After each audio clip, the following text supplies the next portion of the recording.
charging for it, and it's Oh. like, be like $13,000-$50,000. Oh my gosh. From the charging adapter, it goes straight to the battery, so it's a lot, you have to drop the battery of the vehicle. Oh my goodness. Yeah, he sees it all the time, if people find like 10 new charging adapters. Yeah, oh my And goodness. like, they get, like, the customers get pissed, but it's like, This like here. Yeah. Okay. he sees that all the time. What a mess. It's not warranted. Yeah, because it was your mistake, your bad. Oh man, that'd be a big oops. Got all the years, right? Sorry. No, you're fine. All right, good morning, nice rainy morning. Sorry. Oh, you're fine. That works. I didn't fall, so we're good. I'm always afraid I'm gonna trip and fall. That'd be like, and then I'd have to never come back, right? Is everyone doing all right? Does anyone else love the Rangers?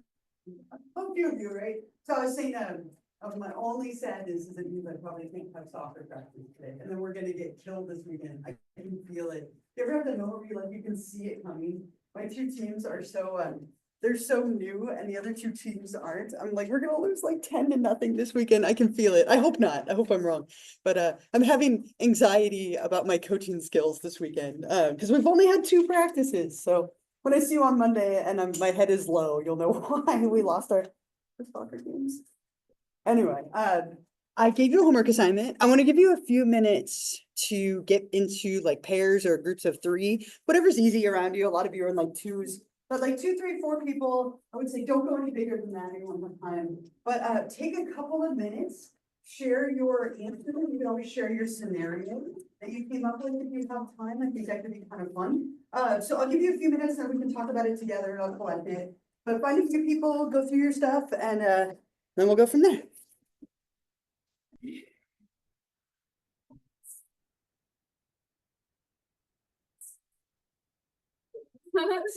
Like, I have no one around me.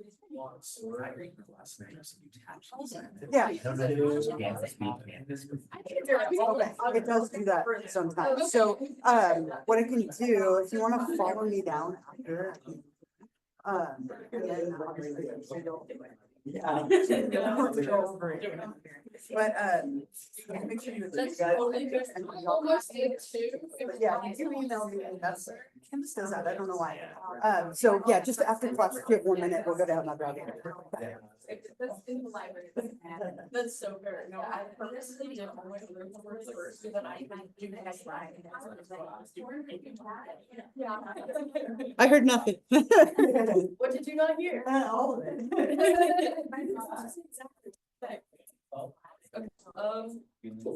So, Brian, I'd say we started from fever. Yeah, it's funny. And like there was no physical evidence to his injury. Yeah, I don't fucking know what's on there, any other, but it's great. I say. Yeah, I put it. Because of the like impossible not to make those like specifically on the children and also making it like such a big separated from our job. Yeah,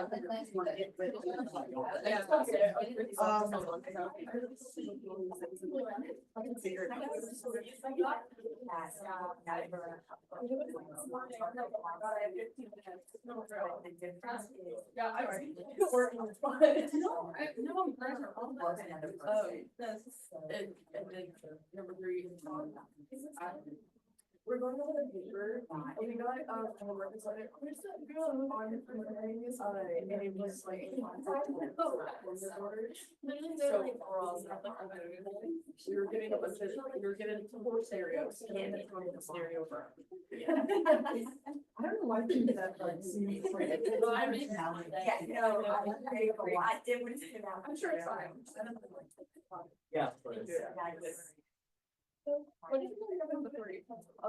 Illness, anxiety. Okay. Yeah. Because he mistakenly did something. If you had emailed me, I would have sent it to you. Yeah, I like 4 or 5 people emailed me saying we're here. So if you ever miss, like, get it from a classmate or email me, because at this point, I'm gonna collect it. And, like, but if you ever miss again, it should be. And we will talk actually today about an extra credit thing that would make up for the points if you wanted to. And I normally try and do 11, so hopefully you don't miss any more. Yeah,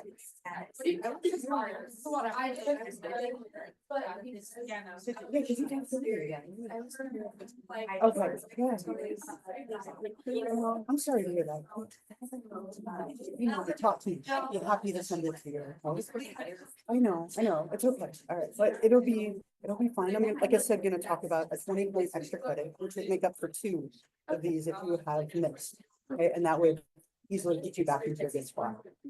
So it'll be okay. Yeah, of course, hang in there, okay?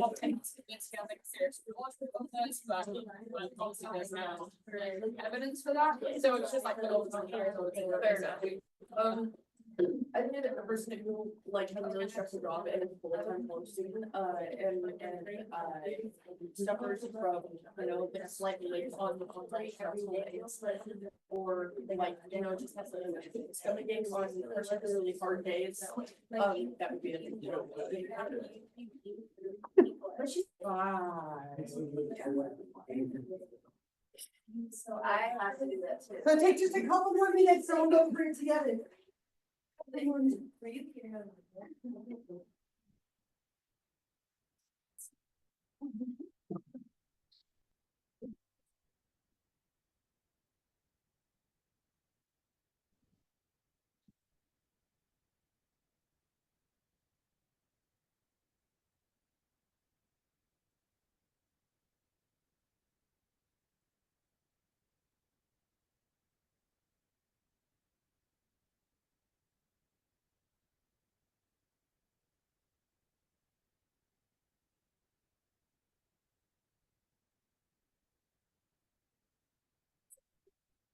Are we with the, sorry, yeah, we'll finish up 8 and we might start at 10.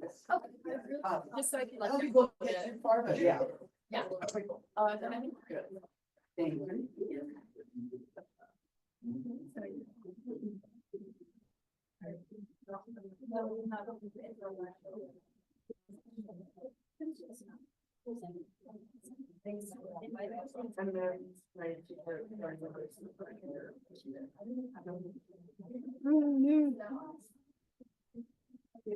Like a Pearson assignment, and it said like 70 to 90 minutes. 4 hours. Oh my God. And then like, I got like a 60 minutes, like, and this is hard, it's like, oh, this is so hard. It's just, it's so time consuming, because you have to write it all like the subscripts, but like, you have to like shift underscore, shift like that thing, and like, it just makes me want to die, and then it'll be like, oh, not quite, fix your formatting. And I'm like, it's like, so the answer is correct, like the numbers are correct, but like, just stupid. Everybody ready? It looks like everyone's kind of ready. We'll go over it together and then I'll get to enjoy yours. If you want to go back or you can stay, it's up to you.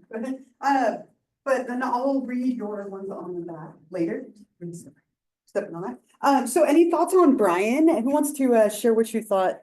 I almost called him Brian, who inverted his name. Anyone thoughts on what's going on with Brian? Is that any? I mean, sure. Go for it. I believe he suffers from convergent disorder because Okay. There's no physical evidence of his like injury. Yeah. And what's causing the loss of sensation in his like Mm-hmm. in his right leg. And so he's converting the grief into the Yeah, right. And so anytime that somebody is converting a feeling into something physical, right? Conversion disorder, the name like kind of explains it. I think that's perfect. He goes to a doctor, nothing's wrong, kind of like Hank with his vision. And he has made that trauma into something physical. And again, the idea with this was that as soon as you start to work through it, it should start to get better and go away. And so conversion disorder for Brian. Again, all of these were true stories, which I thought made them even more interesting. How about Blanca? Any thoughts on Blanca? Yeah, thank you. The factitious disorder imposed on another, Munchausen syndrome upon proxy. Yeah, okay. Yeah, especially because, every time, so when she was with the daughter in the hospital, she would get worse. Yeah, And then as soon as she wasn't around, then she would like start to get better, and then when they started investigating and she wasn't around, she was really getting off at that, it just, that really stuck out to me. yeah, and sadly, that's how it tends to present, Yeah. right? You see this child getting better, and then the parent comes to visit and they go backward. And usually nurses are pretty like attuned to that and will pick up on it, and then all of a sudden, a social worker will come in Yes. and start like introducing themselves and being present. And I'll say, even anytime you go to the hospital with a kid, a social worker comes in. It kind of threw me the first time, like we took our daughter Emma in the middle of the night because she had a fever, and the social worker came in and we're like, just checking in, introducing myself. I'm like, I know why you're here. And, like, she has a fever, I didn't do it. Like, but it's interesting how they like tend to show up and Yeah. like be part of that, especially if they start to see a pattern like that. Exactly, yeah, because my daughter had asthma really bad, and something. Some asthma on somebody, You could make it work. but you could make it worse. Mhm. And she had so many inpatient hospital stays, but she was really that bad. Yeah, And they came and introduced themselves and everything. But by the end of all of it, they offered services like to help, like they even offered, an at-home nurse to come in and help and teach us things. And so that part of it was nice, but when you feel like you're being Yeah. judged, it's terrifying. it is a little bit, right? You feel that level of like judgment. And Exactly. right, so you could have put factitious disorder, or you could have put Munchausen by proxy, right? Either one. Remember that factitious is like the technical name, like the actual diagnostic name. But we call it Munchausen's so frequently that either one is typically accepted. So either one would have been fine. How about Tom? Any thoughts on our Chicago lawyer? Yeah. I put the illness anxiety disorder because his like anxiety was sort of turning into psychosomatic symptoms. Mm-hmm. So I think Chris, he's just anxious about, concerns. Yeah, I think that fits in pretty well, right? He's kind of like over interpreting everything going on. He has a lot of anxiety about his health. When people have a lot of anxiety or concern about their health, it kind of fits this here. Sometimes people get confused and put like somatic symptom disorder here because he has a lot of things going on. But remember, in order to have somatic symptom disorder, you had to have a sexual symptom, a GI symptom, you had to have 4 different areas, which he doesn't. Okay, so I would say that illness anxiety disorder fits him best. He has a lot of anxiety about his disorder and kind of like a hypochondriac. That would be the common name here. One more, how about I'm gonna say Kim, but how about Leslie on the back? Yeah. I said that I'm an extreme example of Munchausen syndrome. Okay, and what, do you want to? Because I feel like the family kind of took advantage of the situation that their child was sick. I don't know, but they had like a miscarriage or like if they had a child, but then we find out that it wasn't really, there was no child. Yeah. As opposed to being open and honest about it, like, listen, there was a mistake, the doctor made a mistake or whatever, like be honest. They kind of just kept on lying and manipulating their community for benefits, maybe financial or economic, I don't know. Mhm. But it was just felt like it was a waste of energy on the community's part, and they just kind of lied because they wanted the attention, because they liked having that pity maybe. Yeah. That's my process. Sure, and I think the Munchausen's or factitious disorder fit really well. I was telling you about Kim last time, my partner's sister. She faked an entire pregnancy, right? I didn't tell you that part, but because I didn't want to give you like too much because it's very similar to this. But we threw her a baby shower. Like we did the whole thing. I mean, at least there were cakes. Like, so I mean, whatever, I don't care. There were like 3 cakes, so I was happy. But we threw her a baby shower. We got her gifts. We helped her decorate a nursery. The whole thing was a lie. The whole thing, right? And she was very heavy at the time. And so like, she was just like, oh, I'm pregnant. Right. And we're like, oh my gosh, congratulations. It was like the most extreme lie. It was so similar to this, like the whole thing was made up. No baby or babies ever came. And we were all really upset about it. Right. But anyway, as a side note, this reminds me of Kim every time because she did almost this exact same thing to us years and years and years ago. Any other thoughts about any of these 4 individuals? Anything else? Yeah. Sure. Yeah, go for it. Like, was she like that? Ooh, I don't know. So my partner, she's 15 years older than my partner. Like, they have a big gap. And it was, she was from a different marriage, right? So they didn't really grow up together, but as a teenager, she was definitely like that and actually kind of got kicked out of the house. We don't talk to her anymore. She's gone so far with this that she actually isn't really part of the family at this point. She's kind of been excommunicated from the family a little bit. But I would assume so. But I'll have to ask my mother-in-law tonight, right? Like, how was she as a child? But we don't talk about Kim. It's like we don't talk about Bruno, but we don't talk about Kim, right? Like, she's just not part of the family because she's done this for so long. And as it went on, it just became more and more severe to the point where it affected other people really dramatically. But I'm curious too. I know as a teenager, yes, but I'm not sure about before that. Yeah. Curious about the term pathological liar, because when we talk about this, it makes me think that most people are just lying for attention, right? But Sure. lying is a habit you like Yeah. normalize. So to be a pathological liar, what does that entail specifically compared to just being a liar?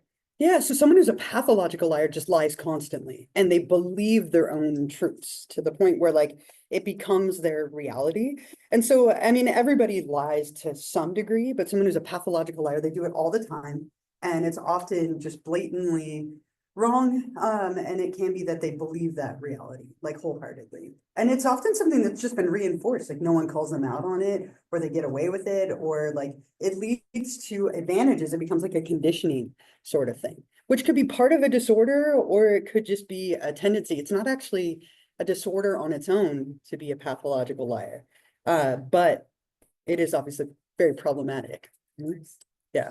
How would you treat that? Like, what would they be like cognitive behavioral treatments? It could be a lot of fact checking, right? Like everything that they say, wait, I'm gonna stop you there, we're gonna fact check that. I'm gonna stop you there, we're gonna fact check that, right? Like, and like going over and over and over again, having consequences for the lies so that they don't just get away with it anymore, right? And so the more that you do that, you might slowly condition them out of it. But the longer they've been doing it for, the more it's just a reality for that individual at some point.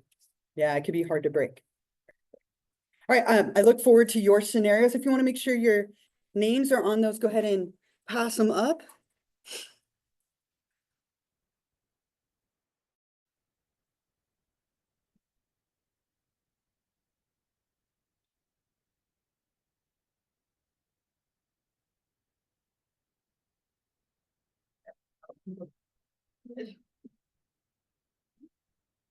Okay, I have it all. So as a quick side note, I heard a couple of you, like that weren't here. If you are ever absent, make sure you check in with a classmate or email me. There were a few people who emailed me and said I wasn't here. I emailed them the case study and they were able to turn it in. So just as a side note, if you're ever not here, check with me, check with someone else. That way you don't miss those points. I also have a extra credit opportunity. I mentioned it way back, but I'm going to go over it today.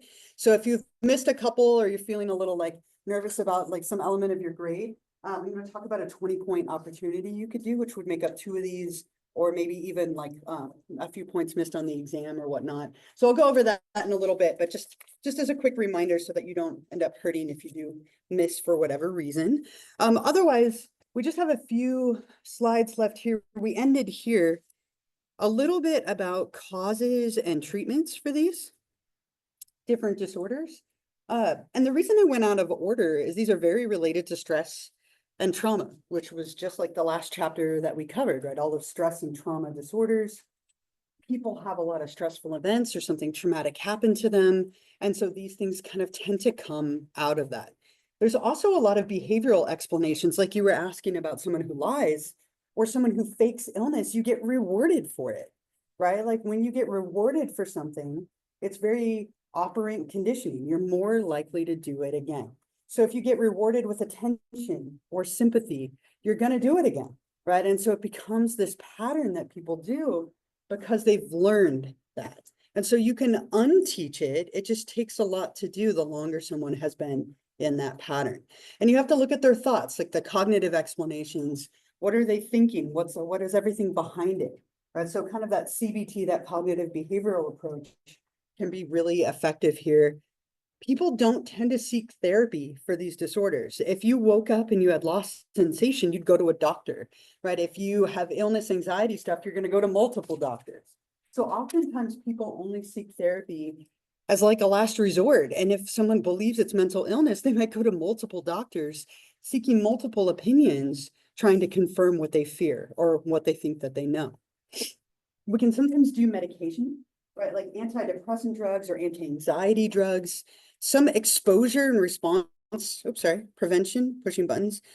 So there's some kind of CBT like things we can do, but a lot of it is finding the root. Like, when did this first happen? When did you first do this? And let's go back and like work through that and find a better way to get attention or a better way to get sympathy or whatever it is that's motivating. Not always the simplest thing to fix, because you really have to understand where it's coming from in order to change it. There are a bunch of like smaller things that we often see. These are called psychophysiological or psychosomatic disorders. So psychosomatic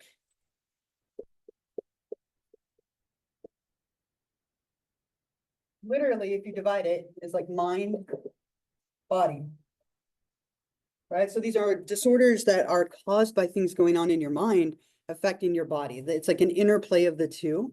These are really common things that are affected by stress, right? And so it's not maybe that stress causes it, but it can make it worse or make it flare up for people. We talked about ulcers and asthma a little bit last time. Insomnia. Insomnia is difficulty falling asleep or staying asleep. When people are stressed, they tend to really struggle with their sleep. It can make it very hard to fall asleep and stay asleep at night. And that's a common one we see here. People who get migraines. If any of you get migraines, you know that stress can very much bring those on, right? Or like jaw-related issues. I used to have a lot of like TMJ-related things because when you're stressed, you clench your jaw and it can cause facial pain and jaw pain and headaches. High blood pressure.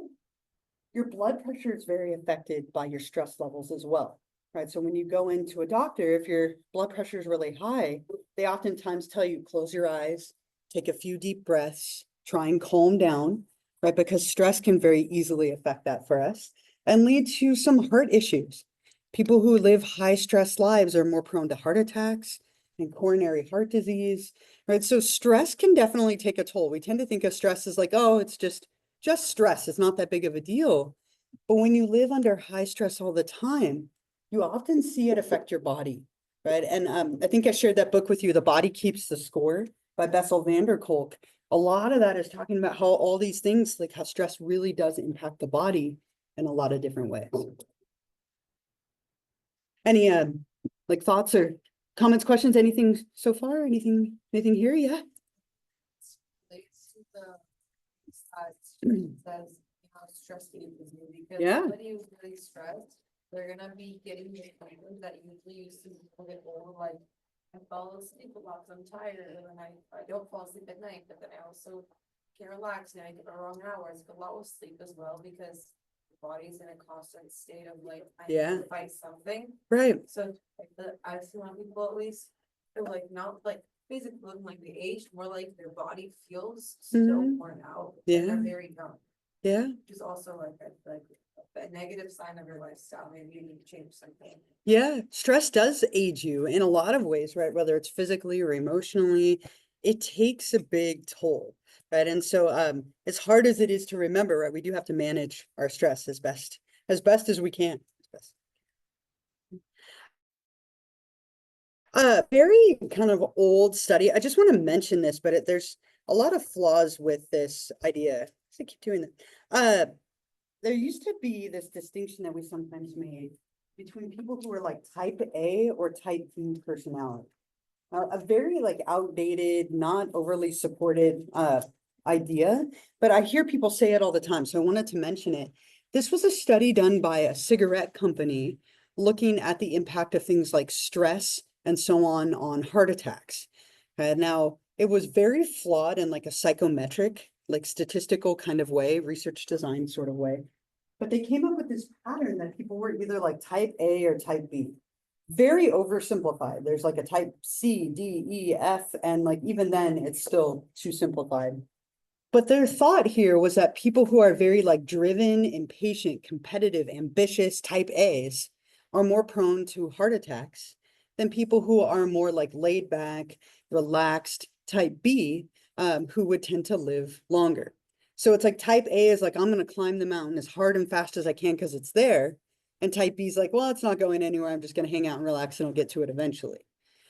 And there's some truth to all of this, and that we just talked about, like very stressed out people tend to have more physical effects. But this idea is really oversimplified. So if you ever hear someone talk about like type A versus type B, just know that it's not statistically or research supported, but it is kind of a common idea that a lot of people seem to have from that study. Last couple of things, obviously stress also affects your immune system. You'll notice whenever it's like finals week or anywhere near finals, it's like everybody's sick, right? Like you have everyone's sniffling and coughing as they're taking their tests. It's always really sad because we're all sick because we're stressed out. Right? There's a whole field called psychoneuroimmunology, or PNI for short, that looks at the relationship between stress and illness and the immune system. Right? When we are stressed, our immune system is impaired. All of that energy that could go to our immune system is instead going to fighting off the stressor. And so we're more vulnerable to illness. We tend to get sick. Illnesses tend to progress faster, right, when we are stressed out. So again, really important to find ways to manage stress because it can cause you to get ill, it can cause headaches and all those other things we just talked about. It makes your immune system weaker because it's trying to battle stress instead of like foreign invaders or bacteria or whatnot. A whole group here, behavioral medicine, is kind of a whole area that looks at treating these disorders. So it looks at all of these intersections between these things, focusing on stuff like meditation and hypnosis. Biofeedback's a really interesting one. I got to do this once as part of my graduate program. They hook up all sorts of little sensors around your body, and they look at how much muscle tension you're holding in different areas of your system. Right. And so like, are you furrowing your brow? Are you clenching your jaw? Are you squeezing your hands? Are you holding tension in your shoulders? And then looking at those areas, once you identify them, you can learn to focus on it and let that tension go. So that's biofeedback, kind of looking at where are you holding tension and then how can we release it consciously? Yeah.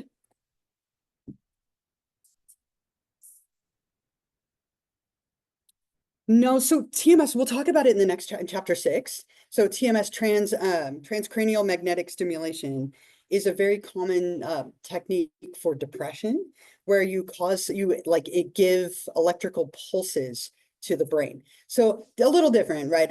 So biofeedback here is more measuring. So we're just measuring where you hold tension and like have energy in your body, versus that is like a very targeted procedure, typically for depression and a few other things. But we'll talk about it more probably on Monday, but we'll get there.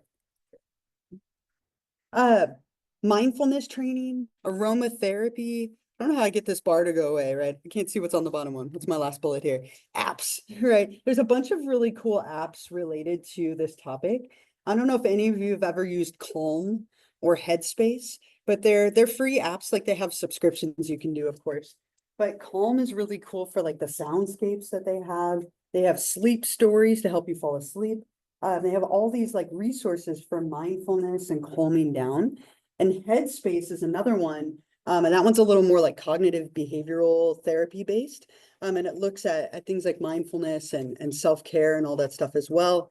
But there's a lot of really cool free apps to help people calm down. The key is just to find whatever works for you, right? Maybe it's closing your eyes for a few minutes, or it's going on a walk, or going to the gym, or like whatever it is, playing your favorite game for a few minutes, whatever works for you. My kids, it's music, like all of them, it's music, right? So whatever it is that works for you, finding little ways to calm down. One thing that people do a lot of are like visualization exercises and meditations. And I have one if you're interested in doing it. Is anyone interested in doing a guided meditation? Yeah, I got one hand, we'll go. All right, that's all I did. I just needed one person to say yes, right? Okay. So I know these are a little bit challenging sometimes for people, and you're not in the most comfortable environment. Obviously, you're in a desk in a room full of people you might not know. but try to get as comfortable as you can. It's about 8 minutes long, and it's a visualization of walking through a forest. So they're gonna ask you to close your eyes. If you're comfortable doing that, do it. If not, you can kind of just look down or whatever is comfortable for you. But I'll play this. Try your best to follow along with it. I'll hit the light. Try not to fall asleep with me, but stay with me. It's a rainy day. It's like perfect for like turning the lights off, right? But I'll play this. Do your best. And there's tons of free ones like this online, right? This is just one I found on YouTube, and I love it because it's a forest, right? So it seemed fun to me. I'm gonna pause this. All right, ready? Here we go.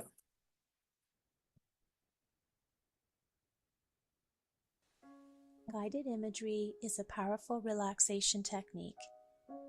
In this exercise, you will be guided into a beautiful, tranquil forest. As your imagination is guided through various sensory suggestions, your body and mind will respond as though what you are imagining is real. So if you are feeling tense or stressed, this will help shift your mood to one of peace and relaxation. So begin by finding a comfortable place to relax and make sure you're warm. Placing yourself into a nice, comfortable position, either sitting or lying down on a bed, couch, or the floor.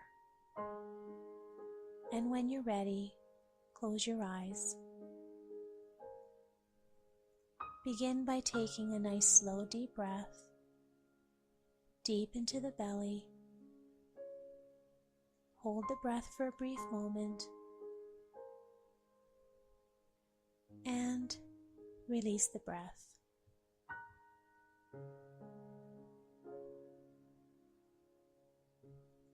Once again, nice deep breath in, hold,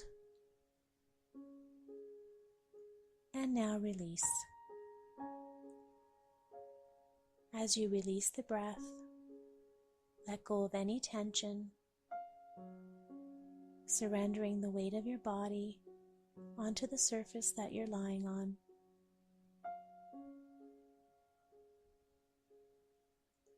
One last time, deep breath in, hold, and now exhale. Feel yourself beginning to relax and let go.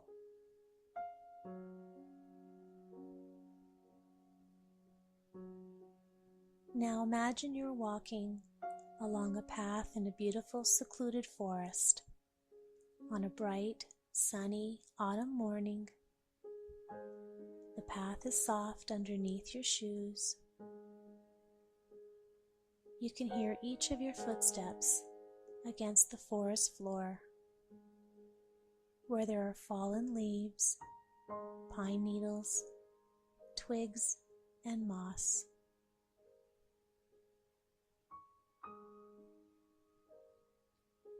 As you walk along the path, you can feel a gentle, cool breeze caressing your cheeks.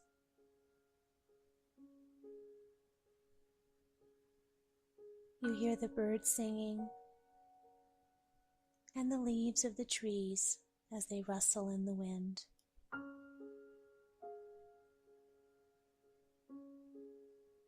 As you continue to walk, you feel relaxed and your mind clears more and more with each step you take.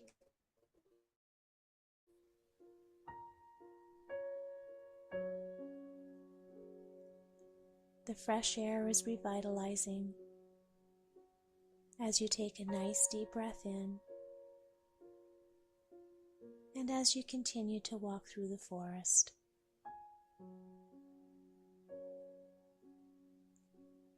You notice the tall trees around you. The red and golden leaves look magnificent, and you stop for a moment to take in this beautiful scenery around you.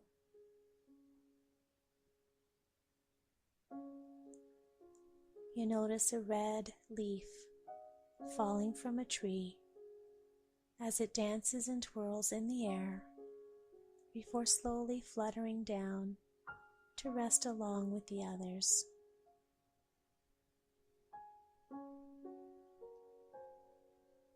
In the distance, you hear the babbling of a stream.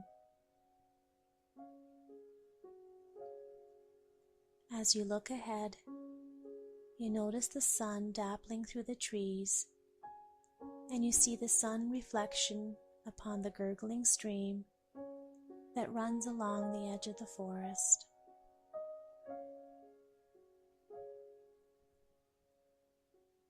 You continue to tread carefully into the forest, over the crackling red and golden leaves, and the broken twigs and pine cones that are scattered across the ground.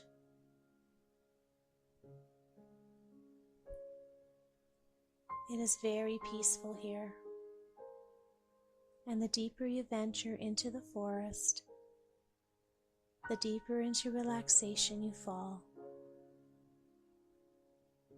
and you're filled with a deep sense of peace and tranquility.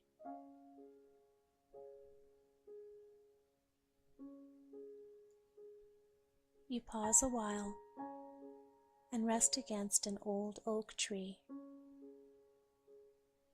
and you feel the rough bark of the tree against your fingers.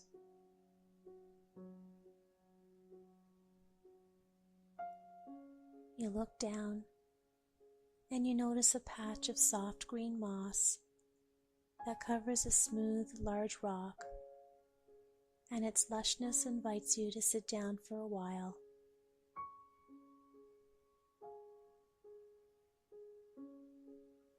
The tree welcomes you to lean against its bark so that you feel comfortable.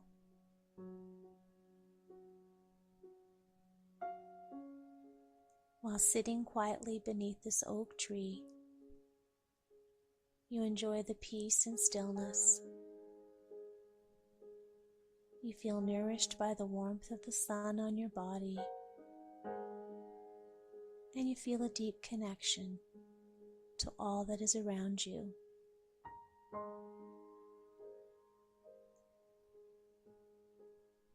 You feel the warmth of the sun soothing and relaxing your head, your back, your shoulders, arms, and legs. Your whole body is peaceful and relaxed.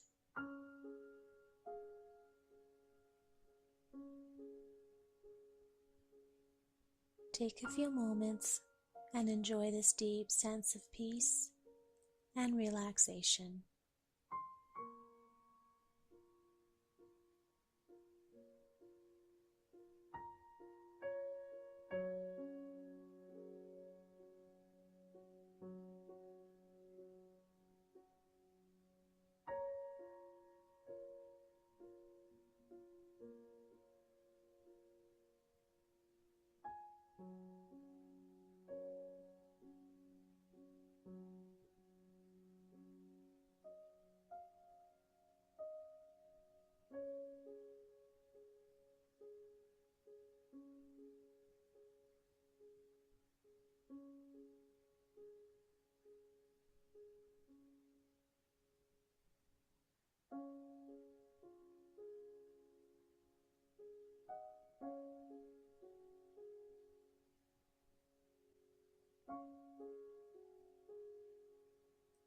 Now bring your awareness back to where you're sitting beneath the oak tree and see yourself slowly standing up. You brush off any leaves or moss that may be on your clothes. You take a final look at the beautiful scenery around you.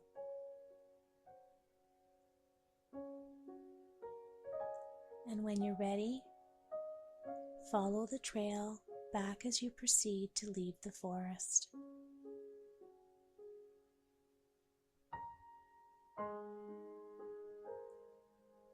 Now bring your awareness back to the room. Become aware of the surface beneath you. Notice the sounds in the room. Feel yourself awaken. And when you're ready, open your eyes, feeling refreshed, alert, relaxed.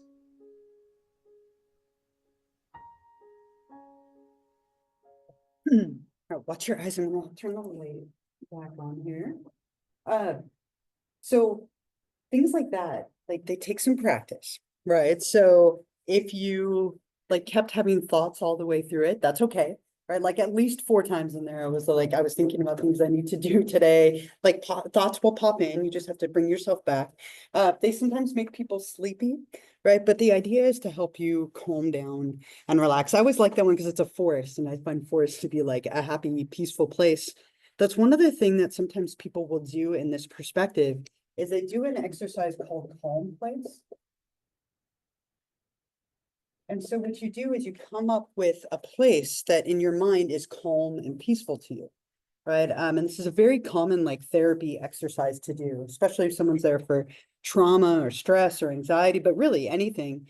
So you come up with a place and then you visualize it. And that's your place you can escape to for a couple of minutes that's calm and peaceful or even safe for you. So mine is a beach up in Humboldt. It's called Moonstone. That's what I picture every time. It's this beautiful foggy beach, like surrounded by trees. And when I close my eyes, I'll try and picture that.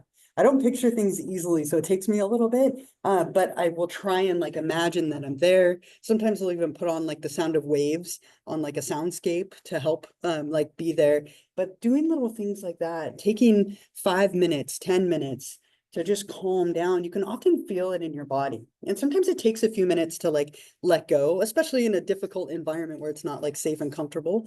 But I think that these can be really, really helpful for managing stress and lowering like all of that physiological arousal that we sometimes feel when we have a lot of stress in our lives. Sometimes you can't get rid of the stress, you just find better ways to cope with it.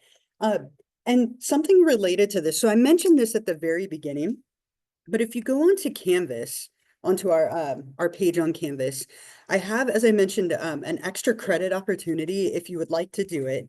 And this is totally optional. Okay, so it's only if you're interested. But if you scroll down, I have right here a self-care and mindfulness activity. So I still sometimes laugh at this, right? But I shared with you in the beginning, right? I wrote a book and I just got it published, which was very exciting, called hashtag self-care guide to self-care and mindfulness. And sometimes it makes me laugh that I wrote a book about self-care and mindfulness because it was not something that I would have ever done like 4 or 5 years ago. But if you're interested, let me click on this here. You can complete this assignment. It's worth 20 points, which is a lot. This is the first time I've ever offered this, but I think it's a really awesome practice to do. So if you're interested, you do unfortunately have to get the book, but if you click here, you can get the ebook, which is only, I think, $20. The physical copy is stupid expensive. Don't buy the physical copy if you don't have to. But if you want, you can click here to get the book, and then there's a couple of 9, 10 questions that you'll answer. All right, so you're going to read through the book, and there's some like worksheets in here. It's a bunch of like mindfulness activities and self-care activities. And this is due you have all the way till the end of the semester. Okay, so you can do this at any point between now and the end of the semester. But those participations are worth 10 points. This would make up for 2 of them if you've missed 1 or 2 of them. And you're basically reading through it and answering some questions, coming up with a self-care and mindfulness plan. And there's a lot of little things in here that like I learned about doing it. Like, so most random, like my favorite way to do mindfulness is like when I'm driving. Like every time I stop at a red light or I'm waiting, rather than like checking my phone or messing with like stuff, I try and like focus on my feet and my hands on the wheel and just bring myself back to the moment. Or in the shower in the morning, like feel the water on my head and just be present in that moment. A lot of managing stress is being present. Instead of focusing on the future or the past, be in the moment. It limits the amount of stress that you have if you're only in the moment right now. So if you're interested in this, it's on Canvas. The instructions are here. You turn it in through Canvas and you have all the way till the end of the semester. So I just wanted to remind you, I mentioned this at the beginning, but the link for the book is right here. Right. And again, that's the physical copy, but the ebook is $21. So I would buy the ebook. But you can answer these questions and submit it on here if you're interested. Totally optional. But I just wanted to put it out there as it relates to this, and it might help some of you who maybe missed a few points. Yeah. I think it's still is that, Is it? yeah. Okay, I'll check it, right? And it might be that I have to just make it visible to you, right? It is on my end, right? I can see that it's published, but I'll check it. Thank you for letting me know. No, Canvas is challenging Yeah. sometimes, right? On my end, it'll be visible, but then you can't open it like that. So I'll check. Thank you for letting me know. About like meditation and all Yeah. that. So I was seeing a therapist for, and normally I don't remember people's names, but I remember her name. Okay, Like she was that, she came that one to me. sure.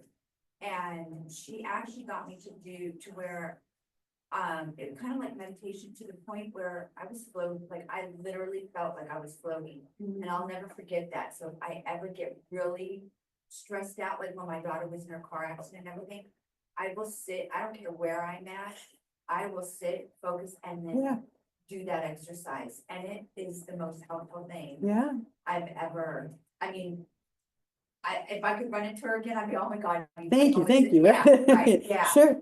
But what, does that fall under like meditation? Okay. Yeah, that would be like a guided visualization or a meditation, mindfulness. So mindfulness and meditation are really similar. Meditation is a form of mindfulness, if that Okay. makes sense. The essence of mindfulness is that you're being in the moment. You don't judge yourself and you just let everything be what it is. Just is what it is, right? Like no judgment, no pressure. And then often meditation, things like that, or visualizations are part of it. And I think that what you're saying is fantastic. Like if everyone could find one thing that helps anchor you or calm you down, that would be amazing, right? Like when you're in a moment of stress, people who have a lot of anxiety or suffer from panic attacks, those can be really good grounding things. Some people like to carry a physical object to do that. I've had clients and students have like a rock or a stone or like a special item of some sort. My daughter takes like her Sonic backpack, which I always love because you have your little Sonic, right? She has her Sonic backpack. She takes it everywhere with her. And I think that's like her safety blanket in a way. A lot of people, it's like a physical thing that they can rub or hold on to, or it could be a place that you go in your mind.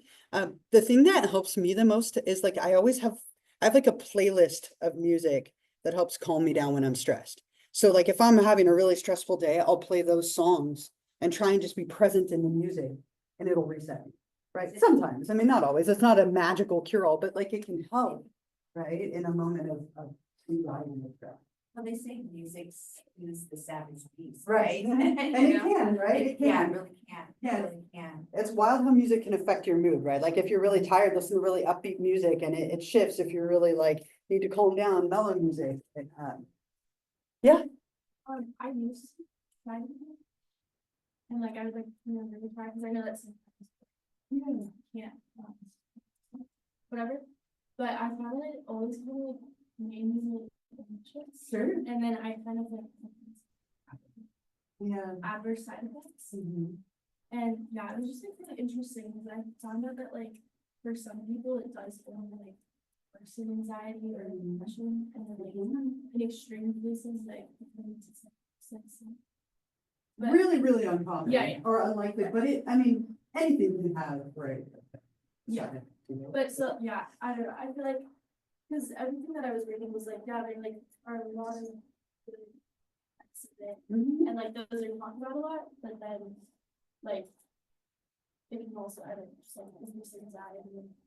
Yeah, I mean, I think the key is you have to feel safe with whatever you choose, right? And so if closing your eyes and like visualizing something causes you anxiety or doesn't work for you, then do something else, right? And like I said, a lot of people think we want to make like meditation way more involved than it has to be. The idea is like you can just close your eyes and take 3 deep breaths, and that's enough for some people.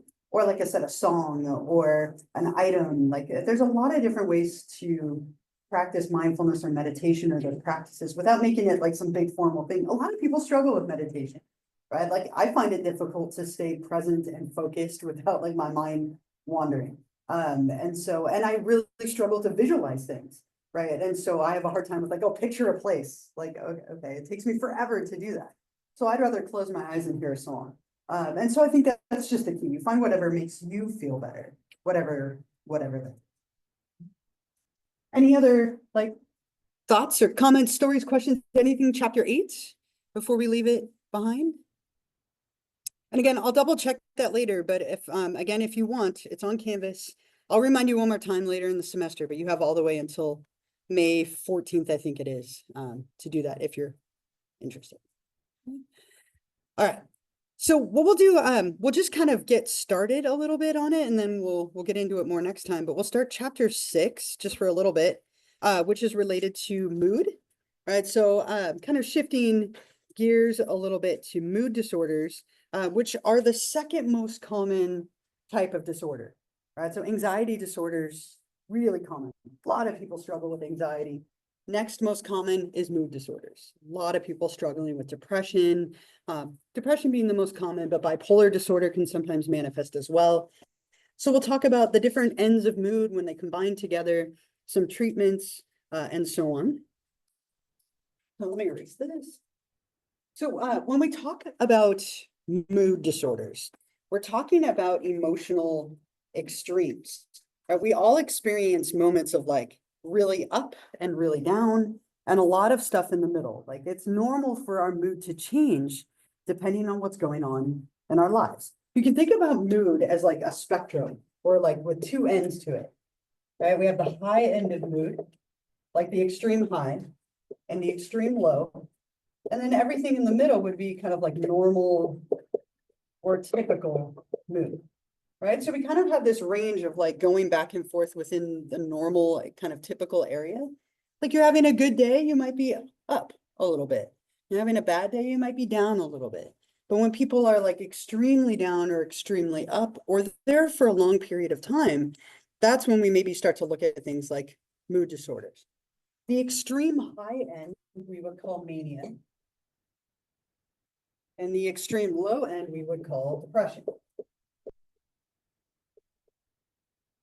Now, people can have one or the other. If they have both, right? So if they have both of them together, we call it bipolar disorder. And there are two different kinds. We'll get there later. It used to be called manic depression, which makes a lot of sense, right? You have mania and depression, so manic depression. But we also coined something called hypomania. So there's bipolar 1 and 2. So they changed the name. There's, like I said, two different kinds, and we'll talk about those later. Bipolar 1, which is more severe, and then bipolar 2, which is a little less severe. But in general, depression is kind of like the low, sad state on one end, where you have a lot of like guilt and you don't have a lot of energy. We'll talk about the symptoms of that more in a second. Mania is the extreme up end of mood where you're agitated. There's a lot of impulsivity and recklessness, exaggerated self-worth and beliefs, right? So people kind of go back and forth in this normal range. But then there are people who struggle with mood disorders who either stay in one side too long or it's impacting their life, and those extremes are very present. So what we'll do today is we'll start by talking a little bit about depression, and then we'll add mania next time. But with depression, we're talking about somebody having only one side. Okay, so for now, we're talking about unipolar depression. Think about mood as two poles, two ends of the spectrum, two poles. If somebody has one pole of the low end, they have depression. Okay? In order to be diagnosed with unipolar or major depression, you have to have what's called a major depressive episode. The way that we diagnose mood disorders is with episodes. So if you have a depressive episode, it qualifies you for a diagnosis of unipolar depression. If you then add a manic episode, then we would change your diagnosis. Right? So it might be that somebody has unipolar or major depression for a long time. If they have a manic episode, we might change their diagnosis later. So let me erase this so I can write some criteria up here. But there's a lot of different symptoms that people tend to struggle with. when they're depressed. And we'll talk about the causes and all of those things as well. So in order to have a major depressive episode, you have to have 5 symptoms or more. So 5 or more symptoms lasting for at least 2 weeks. This is for a major depressive, or I could say like a depressive episode.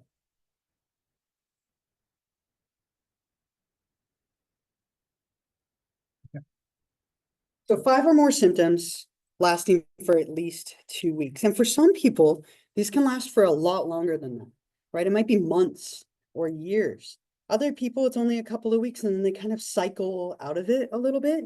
One thing that we see a lot, weight loss or weight gain.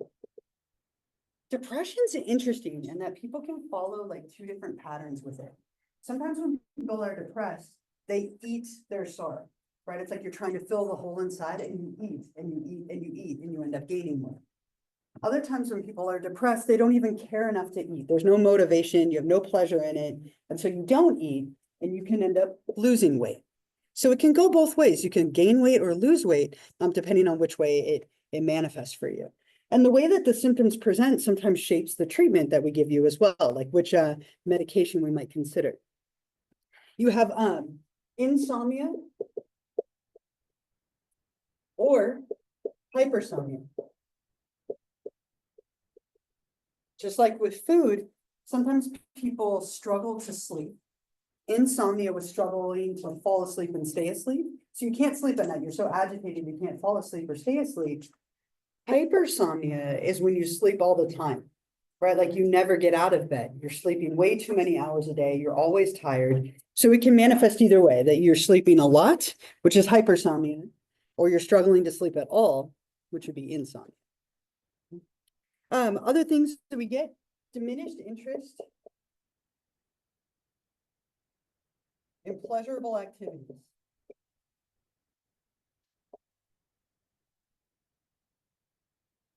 One of the things that used to bring you a lot of joy or that you enjoy doing, you just don't want to do anymore, right? You've always loved doing an activity and now you just can't seem to get motivated to do it. It doesn't bring you joy, you avoid it, you stop doing it, you have no interest in it. It just doesn't bring you that pleasure that it used to. It's a very hallmark sign of depression, right? That you aren't enjoying the things you used to enjoy. And so you stop doing them, which tends to make the depression worse. You have fatigue or loss of energy. You're wiped out. You feel exhausted, as if you've done way too much, but maybe you've done nothing. Sometimes when you sleep too much, you're actually more tired, right? And it's kind of like that feeling of you're always exhausted, you have no energy, you have no drive. It's a very common way that depression can manifest. You have a lot of feelings of worthlessness.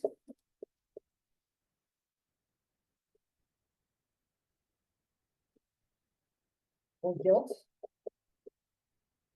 You feel like you're worthless. You don't matter. You're not worth anything. You don't matter to anyone. Maybe you feel guilty for being depressed or guilty for putting like extra strain on the people around you. But a lot of like low self-esteem and feelings of worthlessness or guilt come with this. You have a hard time thinking. So we'll say a reduced ability to think or concentrate.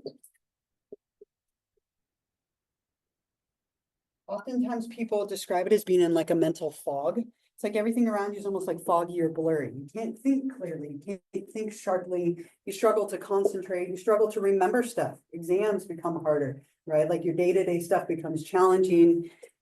So like a fog, it's almost like you struggle to think clearly and have that mental clarity. There's often like thoughts of suicide.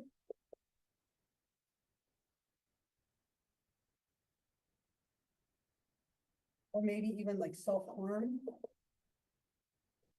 Right? People oftentimes think about ending their life, right? Have a lack of like hope, have a struggle with hopelessness, which can oftentimes make them feel like their life isn't worth living.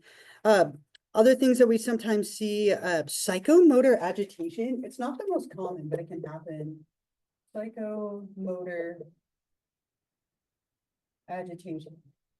A little more common with mania, but people might like wring their hands repeatedly or like pull on like collars repeatedly. take a sweatshirt on and off repeatedly. It's almost like a mindless physical behavior that you do related to your depression. You see it a lot more with mania. Like with mania, people will like tap, almost like very like ADHD like, where they have like little tics or like impulsivity kind of things. But with depression, so it's usually a slower, like less conscious behavior. Again, it might be like wringing your hands is a really common one, or pulling on your hair, little things like that. You see that a lot.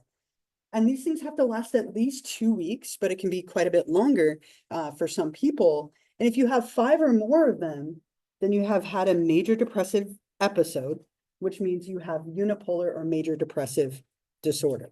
Okay, so again, everything related to these episodes. There's also an kind of a different variant of this called dysthymia or dysthymic disorder, persistent depressive disorder. They go by both names, where people have these symptoms for a period of 2 years or more, but at a lesser level. So this is like somebody who's chronically in a very low state, but it's not as severe as you might see here. Right? So depression, again, can be something that's very short-lived, or it can be like a long-term pattern that people battle with for a long period of time. And the tricky thing about mood disorders is oftentimes you enter into a depressive state and then maybe you feel better for a while. Maybe it's life events or things are going on, or like it just kind of lifts and then you're back to it, right? So it can be very cyclical in nature. There's also some times where, especially we see this in women, where women might have like certain times of the month where their hormones are off and they have more propensity toward depression. There's a disorder called premenstrual dysphoric disorder, or PMDD. Some women go through depressive episodes just before their menstrual cycle, and then it's gone. And then it comes back again the next month. So these can be very cyclical in nature, but at least 2 weeks. And it tends to affect everything. Makes it really hard for you to function like normal because you're struggling with that depression.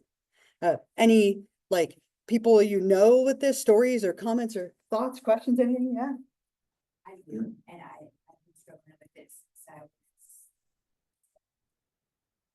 Sure. Yeah, and it's hard, it's painful. Mm-hmm. That's probably one of the best ways I can explain it. And I've gone periods where it's been like years, and there's no pulling out of it. Yeah. And there's certain things that, and that's even sometimes when I'm on medication too. Sure. So it's like a struggle for your entire life. I mean, for me, It my can be. entire life, yeah, and it's hard. It's really, really difficult. So I have to be very aware of like how I'm acting and that kind of thing. So I don't let myself fall too deeply in, but sometimes I have no control, you know, it just happens. It just comes Yeah. suddenly. And I'm like, why do I feel this way? And sometimes it can just be purely biological. Yeah. And you can recognize it, but it doesn't necessarily mean you can change it. It can be Exactly. maddening and all of that. And that can be frustrating. Yeah. Sitting there going, I shouldn't be feeling this. Yeah. Why am I feeling this way? Mhm. Like I said, it's very painful and it's really hard. Yeah. Yeah. Yeah, and it can be emotionally and physically painful, right? One thing that people experience a lot are like aches and pains that are vague. Yeah, like so like things hurt or like are achy and there's no reason for it. Yeah. It can also be a lot of like emptiness. That's a very common, like empty loneliness can come with this a lot as well. It is a challenging thing. Like we tend to be like, oh, it's just depression because it's so common, but it can be hard for people. And it's one of the #1 correlates to people considering, you know, suicide or self-harm, are things like depressive symptoms. And that's exactly when I was 17, I did try to commit suicide, and I was very close. Mhm. To the point where even when they got me to the hospital and they were pumping my stomach and all that, I was begging for them, just let me die, I don't even want to be here. Yeah. I just let me go. Mhm. And obviously they're not gonna do that, right? Right. But to the point I pulled off leads, I was trying to, yeah, Yeah. so.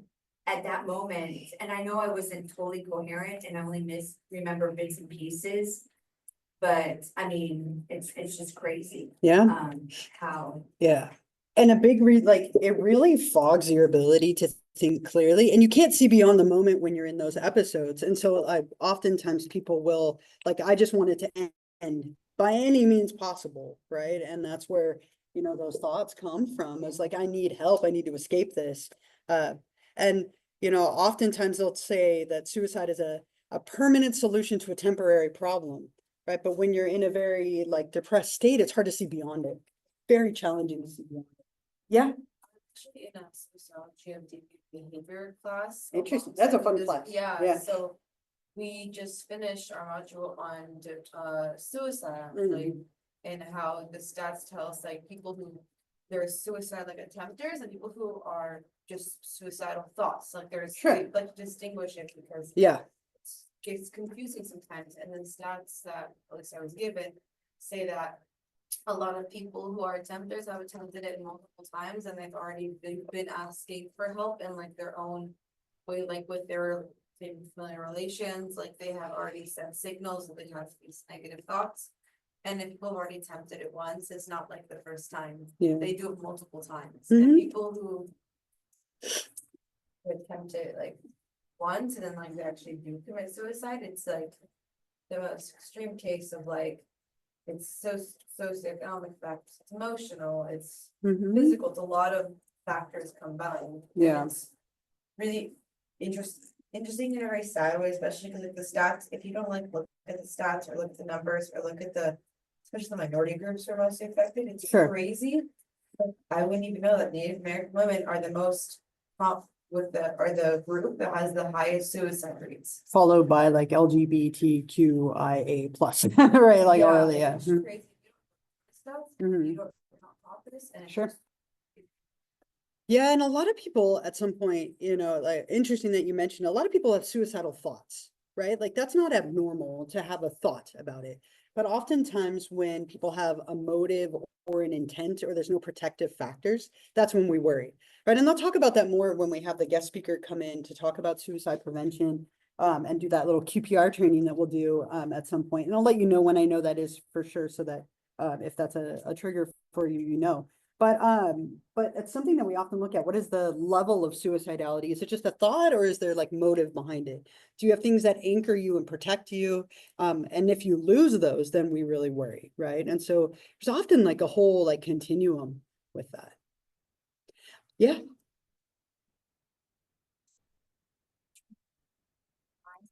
Yeah.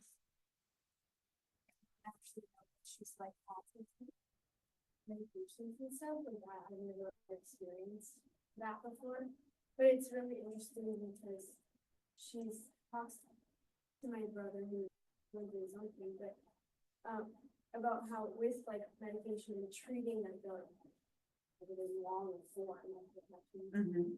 Just, like whenever you think to yourself, like maybe I'm okay, I feel completely fine, I can go off of this medication. Yeah. Like it's probably the most crucial time to stay on the medication Yeah. and see it through and like wait until the doctor really thinks that that's the best option. Sure. Because like, if we obviously have experienced like the stabilization of like, life feels normal, like, you know, they're like, my brain that I've been living in my whole life it's not operating like that anymore. And so it's just really interesting like, with treating depression on like a long term. Yeah. I always like, because I noticed with my brother, he has had like depressive episodes. Sure. But since they're reoccurring, it's like you should probably be treated on a longer term scale, you know? So it's just like, And people often, when they're in that state of being okay, it's like, oh, well, I don't need treatment, right? And I love that you mentioned that with the medication. That's such a common thing of like, oh, I'm fine, I don't need it anymore. But it takes so long. We'll talk about medications more next time. It takes so long to like have it build up in your system. And then if you go off of it, you could then bottom out again. Medications for this are so tricky. And again, we'll talk a lot about them next time, but it can be a very long-term thing for some people, or very episodic, like you were saying, like with your brother, where it's like you go through it and then you're okay. And then you go through it and you're okay. And every time you're like, I'm gonna be okay. And then you have it again, right? Like that's a really common way that depression shows up for people. And it's kind of maddening, right? That it comes and goes, but at least you get the breaks from it at times. There was yeah. Yeah. Yeah, it does. Right, so the maddening thing is the second you have a manic episode, your disorder diagnosis would change to bipolar. And if it was a manic episode, it'd be bipolar 1. If it's a hypomanic episode, it'd be bipolar 2, which we'll talk about later. But so the one thing they might consider was how long ago it was. Like, if you have a history of mania, then the thought is that it's possible it will happen again, and so typically it's bipolar disorder. But if it only happened once and it was a long time ago, it might be that eventually gets kind of removed if you're not showing a pattern. Typically, people who have bipolar disorder, it's a pattern, right? They cycle up and then there's normal and then they cycle down. Or maybe they have one that's dominant. So you might have bipolar disorder with like dominant depression and incidental or occasional mania, right? Like sometimes we make those notes. But yeah, technically one episode and it changes your diagnosis. Potentially forever.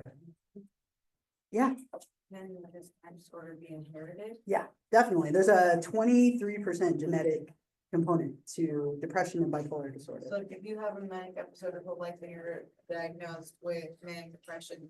And let's say you have like 2 kids and then you go through all the whole family line, is it more likely to go to a certain gender, or is it just based on like No, I mean, generation or? women tend to struggle with depression more than men outwardly, right? The incidence in men and women tend to be pretty even, but what we see is that women are more likely to express it than men are, and some of that's probably very culturally, like, based.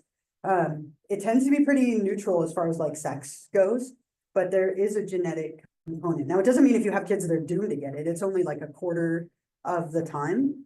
So it can be somewhat genetic, it can be somewhat environmental, it can be somewhat chemical, and we'll talk about all that more next time, like all the causes and. Is unipolar mania ever been?